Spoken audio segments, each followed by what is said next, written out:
Magandang buhay, mga kabarangay. Ang Pilipinas ay napapaloob sa tinatawag na Pacific Ring of Fire. Ayon sa DOST Pag-asa, may naitatala na 3 hanggang 4 na lindol kada araw. Dahil sa napapadalas na paglindol at paghahanda pa sa mas malalakas na pagdinig ng lupa, narito ang ilang paalala kung ano ang mga dapat gawin upang maging handa sa lindol. Habang wala pa ang lindol, maghanda at pag-usapan ng evacuation plan. Maghanda ng emergency bag na naglalaman ng mga pagkain tulad ng dilata, tubig, gamot, mask, goggles, bateryang radyo at flashlights. Itago ito sa lugar na madaling makita at makuha. Narito naman ang mga paalala habang lumilindol. Kapag nasa loob ng bahay, manatili sa loob ng bahay. Dumapa sa ilalim ng matibay na furniture gaya ng lamesa, kama o desk. Takpan ng ulo at katawan upang maiwasan ang mabagsakan ng mga nalaglag na bagay. Manatili sa ilalim ng matibay na bagay habang hindi pa tapos ang lindol.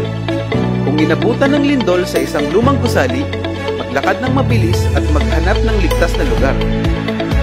Kapag nasa labas, manatili sa labas.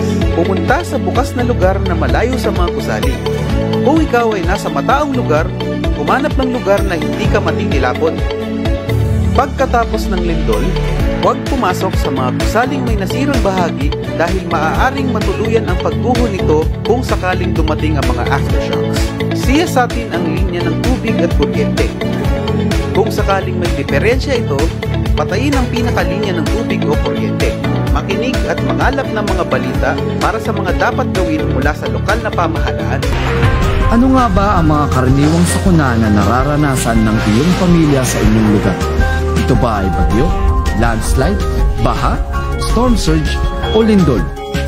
Narito ang ilan sa mga pangkaligtasang paraan na maaaring tandaan. Bagyo. Ugaliing makinig sa radyo, manood ng TV, o magbasa sa internet at iba pang media channels na nag-aanunsyo tungkol sa public storm warning signals. Kapag mayroong banta ng bagyo, lumikas kung ipinag-uutos ito ng lokal na pamahalaan. Kung walang anunsyo ng paglikas, manatili lamang sa loob ng bahay kung malakas na ang hangin at ulan upang maging ligtas. Baha. Ilagay ang mga kable at koneksyon ng kuryente sa mas mataas na bahagi ng bahay. Siguruhin na walang bara ang inyong mga kanal upang hindi maging sanhi ng pagtaas ng tubig. Magtayo ng flood walls at sandbag kung kinakailangan. Iwasang magmaneho sa lugar na binabaha. Ang 2 talampakang taas ng umaagos na tubig ay maaaring magtangay ng sasakyan. Huwag maglaro o lumusong sa baha upang maiwasan ang pagkakasakit dahil sa maruming tubig. Sunog. Alamin ang emergency exit sa inyong bahay o mga gusali. Ugaliing isara ang tangke ng gas panluto. Hugutin ang mga nakasaksak na appliances kung hindi ito ginagamit. Pag-aralan ang paggamit ng fire extinguishers. Ilagay ang mga numero ng telepono ng fire station sa lugar na madaling makita. Lindol. Alamin kung ang inyong bahay ay nakatayo malapit sa isang fault line. Magtalaga ng mga ligtas na lugar sa loob ng bahay, paaralan o opisina. Gawin ang drop, cover, and hold. Dumapa sa lupa o sahig. Magtago sa ilalim ng matibay na mesa at humawak sa paa nito. Manatili sa loob ng bahay hanggang sa matapos ang pagyanig. Siguraduhing ligtas nang lumabas ng bahay. Kung nasa labas na ng bahay, humanap ng lugar malayo sa mga gusali, puno, poste ng kuryente at iba pang bagay na maaaring bumagsak. Bumalik lamang ng bahay kapag sinabi na ng otoridad na ligtas na ang sitwasyon.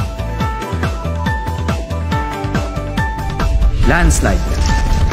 Makipag-ugnayan sa DRRM office at alamin kung may banta ng landslide sa inyong lugar. Iwasang magtayo ng bahay sa gilid o paanan ng bundok, bangin o hukay at saan mang lugar na nagkaroon na ng landslide.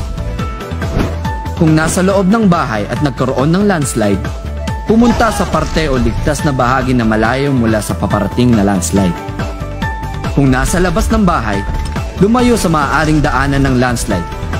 maging sa mga puno, poste ng kuryente at mga gusali. Storm surge at tsunami. Magtungo sa mataas na lugar kung may kapansin-pansin na pagtaas at pagbaba ng tubig. Huwag manirahan malapit sa dagat o sa mga lugar na no-build zones. Magtanim ng bakawan o magtayo ng seawall kung malapit ang bahay sa dagat. Alamin sa DRRM office ang warning signals sa inyong komunidad para sa tsunami at storm surge. Magkabit ng mga karatulang paalala o babala malapit sa delikadong parte ng dalampasigan. Ugaliing makinig sa balita ukol sa tsunami o storm surge. Maging listo! Ngayon! Para sa isang serbisyong easy sa publiko. For an empowered community.